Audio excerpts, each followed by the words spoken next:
So, am I alone in thinking that Dr. Spencer Reed is one of the sexiest fictional characters ever? I mean, his intelligence is fire.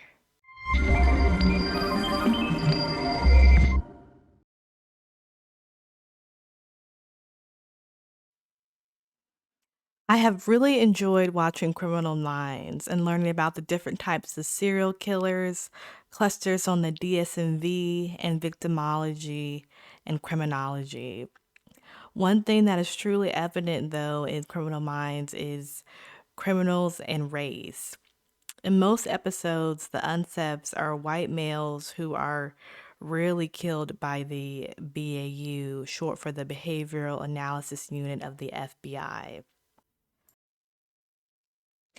In the episode about the Hispanic guy who is hopping trains and is homeless and it kills people who live a luxurious lifestyle, I said to myself, I know he's gonna get killed by the police and the FBI, and he did at the very end of the episode. Prentice also shoots at a black male who fires a shot first at her. And in the episode about the only black profiler towards the beginning of the series, Derek Morgan, he's a suspect in seasons 2, episode 12, Profile Profiled. And supervisor Aaron Hotchner was very quick to turn on him and call him a suspect. And this is also one of the few episodes that I've seen so far where the victims are black.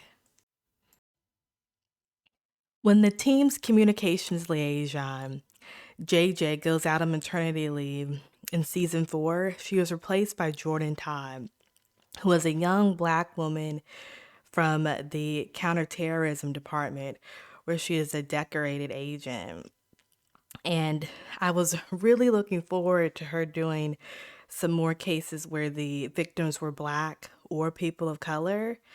But instead, her storyline involves her having a weak stomach and repulsed at the heinous nature and murders and violence that is just a part of being a part of the behavioral analysis or BAU unit.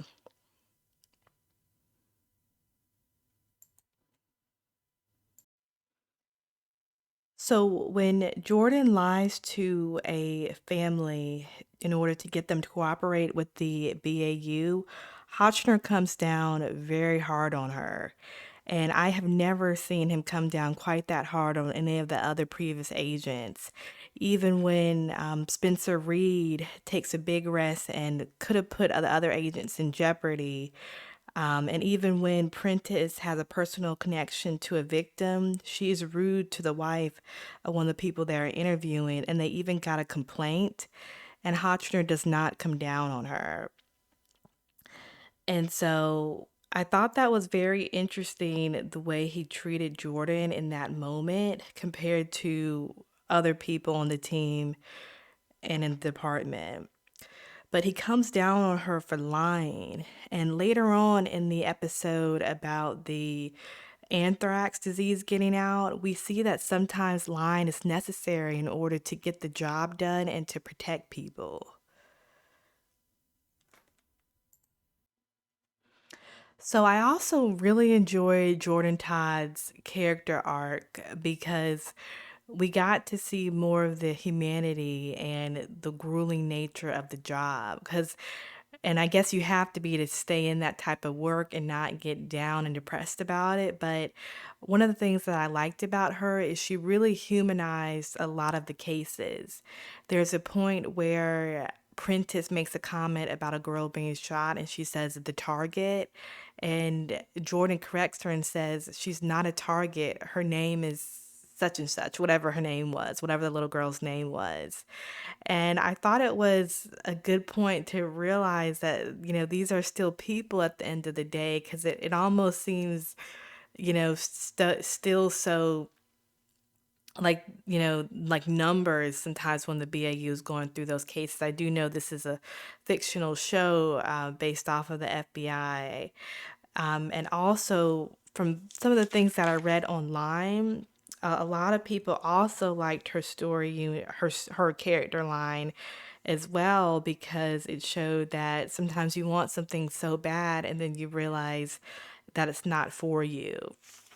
One of my favorite episodes was actually season 4, episode 11, about the guy who develops road rage and starts killing mostly white women in California driving luxurious cars, and then starts killing everybody. And he hallucinates and then kills his family. After seeing his slain family, Jordan drops to the ground, and David Rossi actually gives her a hug. And Jordan Todd confesses that she doesn't think she can do this job. And he says, that's okay. And I just thought it was a really good point to the story, and also a really caring side and different side of Agent David Rossi from what we normally see. So in season 4, episode 14, JJ uses a psychic to help with the case and find somebody because they don't have any other leads. And she does so without the permission of the rest of the team. And David Rossi has a discussion with her about the dangers of using a psychic, and with how much of a control freak Aaron Hotchner is. I'm surprised that Hotchner did not say anything to her about that. Please keep in mind that I have not finished watching Criminal Minds, but these are the most glaring patterns that I've noticed from watching the show. So, while we're talking about race and missing person and the FBI and who they look for when people are missing and murdered, I wanted to talk about a real life example, the recent case of Gabby Petito and how much media attention she got. And where I didn't know, Gabby actually lived in Wilmington, North Carolina, and worked for the restaurant Smoke on the Water, where they set up a table in her honor. And I'm not minimizing or saying that what happened to Gabby wasn't bad or horrific. I'm just saying that the amount of attention that she got and the coverage and the resources was very dispersed from what a lot of people get. And I wanted to bring attention to a young black man who went missing by the name of Daniel Robinson. He went missing in Buckeye, Arizona on June 23rd, where he worked as a geologist from a work site. They recovered his vehicle and personal items in a ravine back in July, and the family has organized numerous search parties and say that the police have taken a nonchalant attitude towards finding their son, and have also even hired a private investigator. But nonetheless, I have still really enjoyed watching Criminal Minds, and I am looking forward to more, and hopefully more with episodes of people of color. Thank you for watching.